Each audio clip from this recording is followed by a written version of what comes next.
Assalamualaikum warahmatullahi wabarakatuh. Good morning everyone. Let me introduce myself. My name is Wahinita Ma'rufa, usually called Nita. I'm a 50th semester student of the Building Engineering Education at Surabaya State University. Here, I will mention about environmental of building with a research building materials. Agenda 1 of introduction, 2 goal of study, 3 description building, 4 life cycle assessment, 5 process, 6 method, 7 result, 8 research bridge, and the last one is conclusion. Okay, let's go to the first discussion. Introduction. Recycling is here used as an overall concept for material recycling and combustion with heat recovery. The main benefits of recycling are saving of natural raw materials, saving of energy, decrease of harmful emissions, and reduction in space need for landfills. Then, the degree of benefit varies with the kind of the material and form of recycling. Recycling can also have economic consequences, but those are not studied here.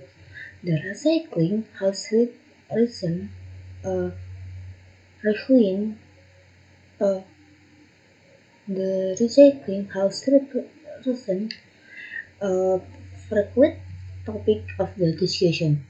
At present, regarding the environmental impacts from building and the why this impact can be detected. The aim of the present study is to analyze the environmental effects of the use of recycled material in buildings of today. Jadi, daur ulang digunakan sebagai konsep menyeluruh untuk penggunaan kembali. Manfaat utama daur ulang adalah untuk menghemat bahan alami, penghematan energi, penurunan emisi berbahaya, dan juga pengurangan ruang yang dibutuhkan untuk tempat pembuangan sampah. Tingkat manfaatnya bervariasi ya, tergantung pada jenis material dan bentuk daur ulang itu sendiri. Okay, next. Goal of study. The principal goal of the environmental impacts of a building with a high proportion recycled materials, which is usually today, with the environmental impacts that would have been caused if all materials and components had been new in that building, which represent the practice of today. The term new materials refers here to the why materials are conventionally produced today. A second goal was to compare of the environmental impact from the transport of recycled clay bricks with the environmental impacts of the transport of new clay bricks. The process includes for new materials via the production of materials and the transportation and the transport of materials from the factory to the building site. Process include for recycled material dismantling, upgrading, and the transport from the demolition site to a temporary store, and finally to the building site. Next, description building. The building discussed in this study has an area of 115 meters as a carport, a foundation in the form of a concrete slab, clay brick walls, or wooden structure roof with right side. Next, life cycle assessment or LCA. LCA is the technique for assessing the environmental aspect and impact associated with a product or service in a life cycle perspective. Environmental impacts refer to the demand for natural resource, emissions to air, water, and soil loss. An LCA consists of four distinct phases. An LCA consists of the four distinct phases. Number one is goal and scope. It is a base goal and base definition for the study. Number two, inventory analysis, data collection and calculation of input and output of the study system. Number three, impact assessment, aimed at evaluating the significance of the environmental impacts using the result from the inventory analysis. Number four, interpretation is identification of significant environmental issues supposed to lead to conclusions and recommendations. Next, building materials recycling process divided into five. It is production, material, system limitation, allocation, and data. Number one is production. Recycled material are packaged and treated in the same way as new materials. In the previous study, the type and quality of the recycled materials give no indication that the recycled materials should be different from materials in respect of service life and maintenance. Number two, material. The recycled materials the create was the derived building before the process of dismantling was started. Consequently, cosmetic cleaning and upgrading of dismantled material as all transportation to the building site were included. Number three is system limitation. The system also include more building materials and process than would be need merely to determine the difference between the case REC and the case only. This was done in order to determine the relation between the impact of a building with extension as of recycled material on the impact of a building with only new. According to the practice of today, building material recycling process number 4 is allocation. Allocation can be defined as that process of assigning material and energy flows as well as associated environmental discharge of a system to the different functions of that system. Number 5 is data. Data were both industry reference data and site-specific data. For three materials, no data were available and data for similar materials were then asked. Next, ini adalah contoh sistem yang baru dan sistem LEC. Untuk sistem baru ini dimulai dari raw material acquisition, transport, processing raw materials, transport, production of building materials, transport to building site, house built with new materials. Sedangkan untuk sistem LEC yaitu demolition or raw material acquisition or demolition,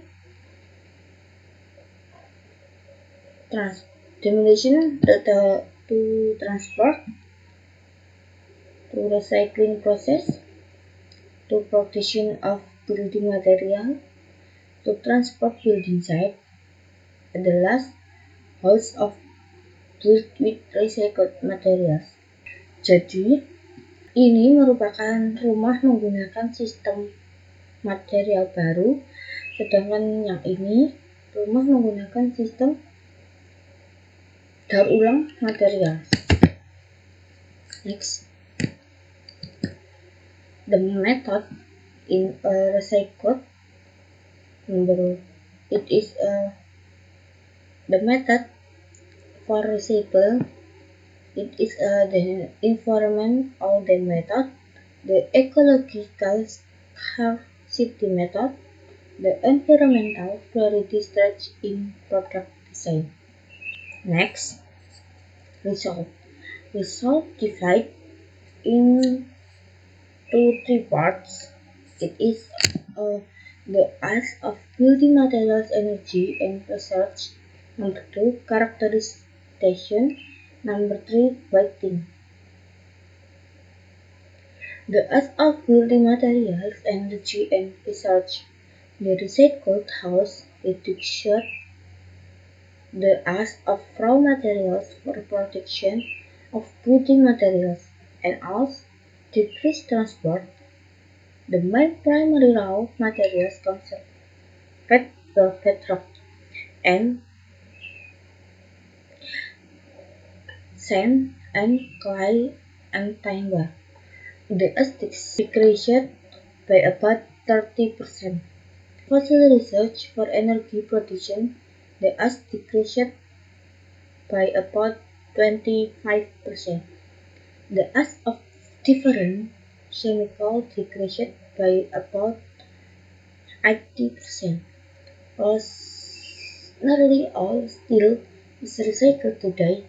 This of steel means almost or no change in the amount of primary raw materials.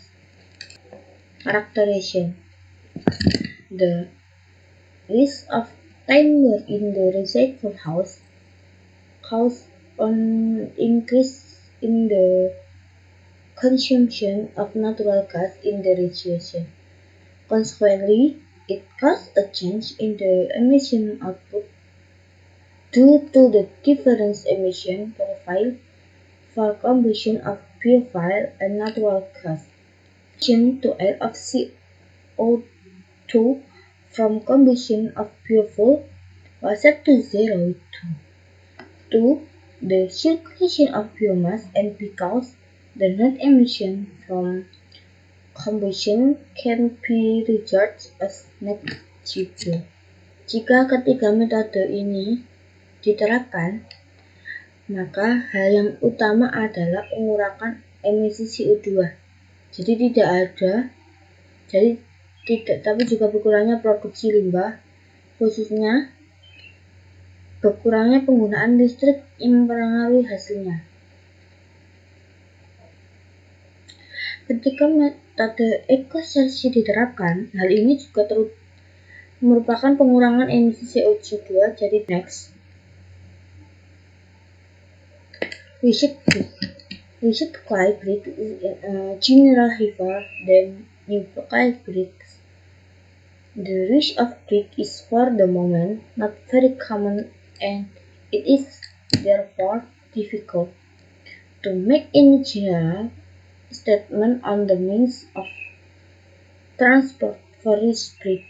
However, so far research, brick is often transported fairly short distance compared with new brick, and therefore small, luris or mainly.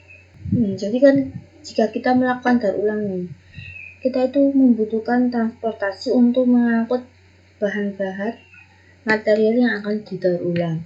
Nah, dampak dari pengangkutan batu bata ini mengacu pada kategori potensi pemanasan global, pengasaman, eutrofikasi, dan pembentukan ozon fotokimia. Jadi, batu bata yang lama jika digunakan kembali itu lebih berat dibandingkan dengan batu tanah liat yang baru. Nah, penggunaan batu bata yang digunakan kembali saat ini belum terlalu umum, dan oleh karena itu sulit untuk membuat pernyataan umum tentang sarana pengangkutan batu bata yang digunakan kembali. Akan tetapi, sejauh ini batu bata yang digunakan kembali sering diangkut dalam jarak yang cukup pendek dibandingkan dengan batu bata baru. Oleh karena itu, truk yang lebih kecil lebih banyak digunakan. Nah, manfaatnya akan semakin meningkat jika batu bata tersebut diangkut langsung dari bangunan terbengkalai ke lokasi bangunan baru. Next, the last one is conclusion. The result of the study show that there are considerable environmental benefits to be derived from the use of rigid clay bricks and roofing tiles instead of new bricks and tiles. Use of these materials can contribute to a considerable reduction of the environmental impact from wall building. An important issue, however, is how far the bricks are transported. The length is the feasible transport distance for each brick ought to be assessed in each case. The main factor that affect the reasonable distance are instead to the producer of new bricks, the quality of the new bricks, and all means of transport. When these bricks of the local region are used, however, there seems always to be considerable environmental effect. Jadi, karena penggunaan kembali bahan bangunan mempengaruhi sistem yang kompleks, sulit untuk membuat generalisasi yang luas. Setiap bahan harus dinilai serta dirinci secara terpisah. Misal nih, kayak batu bata sendiri, kayu sendiri, terus baja sendiri gitu. Jadi nggak bisa kalau langsung jadiin satu semua, itu nggak bisa, harus jadi sendiri-sendiri. Nah, pertimbangan manfaat dan juga potensial yang diperoleh dari daur ulang dan pendekatan daur ulang seharusnya menjadi bagian integral dari fase desain bangunan baru, agar bangunan dirancang sedemikian rupa sehingga menawarkan peluang daur ulang di masa mendatang. Nah, yang dimaksud daur ulang di sini itu bahan bangunan yang masih bisa digunakan kembali. Jadi dari penelitian ini sendiri yaitu untuk membandingkan dampak lingkungan akibat produksi material hingga dan juga termasuk pengiriman di lokasi pembangunan untuk sebuah bahan baku itu yang dihemat melalui penggunaan bahan-bahan daur ulang adalah batuan dasar, pasir, tanah liat, dan juga kayu. Dengan asumsi bahwa limbah material dalam waktu dekat akan dihancurkan dan digunakan sebagai subbase. Daur ulang itu tidak mengurangi jumlah material yang dibuang ke TPA, hanya bentuk daur ulangnya saja yang berubah, yaitu dari daur ulang material atau pembakaran menjadi penggunaan kembali. Thank you everyone. That's all my question. More or less, I apologize. Wassalamualaikum warahmatullahi wabarakatuh.